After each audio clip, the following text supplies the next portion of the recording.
Hello everyone. आज हम लोग सॉल्व करेंगे एक्सरसाइज 8.2 का question 3। If 10a plus b equals to √3 and 10a minus b equals to 1/√3 then find a and b। आपको यहाँ पे रेफरेंस दिया गया है कि जो a प्लस b है ना, वो 0 और 90 के बीच में है, यानी 0 से बड़ा है और 90 से छोटा है। साथ में ये भी गिवन है कि जो a है वो b से बड़ा है, यानी a माइनस बी जब करेंगे तो वो 0 से बड़ा ही आएगा, 0 से छोटा नहीं आएगा। तो आपको वैल्यूज भी पता है, आपको केवल a और b की इंडिविजुअल वैल्यू बतानी है। तो यहाँ पे ध्यान देंगे, गिवन आपको गिवन क्या है,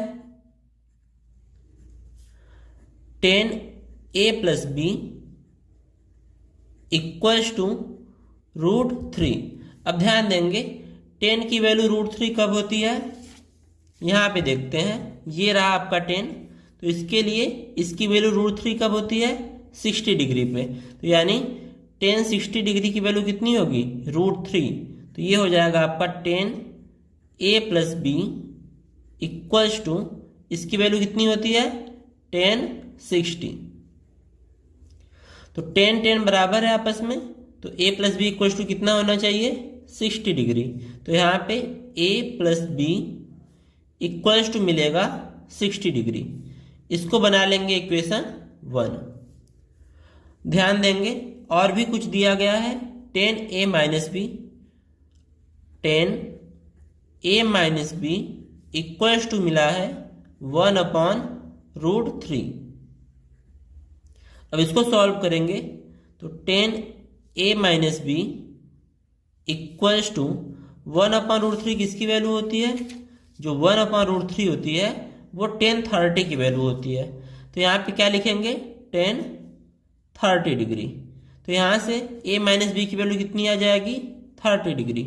तो a minus b equals to 30 degree. इसको बना लेंगे इक्वेशन 2। अब देखिए a प्लस बी और a माइनस बी की वैल्यू पता है, तो दोनों इक्वेशंस को ऐड कर देंगे। तो एडिंग इक्वेशन 1 एंड 2। हम ऐड इसलिए कर रहे हैं क्योंकि यहाँ पे प्लस भी है और यहाँ पे माइनस भी है, तो ये दोनों कैंसिल हो जाएंगे और केवल a बचेगा। तो ये क्या हो जाएगा, a plus b plus a minus b equals to 60 plus 30। अब यहाँ पे b से b कैंसिल हो जाएगा और a plus a 2a equals to मिलेगा 60 प्लस 30 यानी 90। तो a की वैल्यू कितनी आ जाएगी, 90/2 यानी 45 डिग्री। अब हमें b की भी वैल्यू बतानी है, तो a plus b equals to कितना है, 60 डिग्री। तो यहाँ पे b की वैल्यू पुट करेंगे तो हमें क्या मिलेगा, a की वैल्यू है 45 plus b equals to 60 degree. तो b इक्वल्स टू मिलेगा 60 डिग्री माइनस 45 डिग्री, यानी b इक्वल्स टू 15 डिग्री।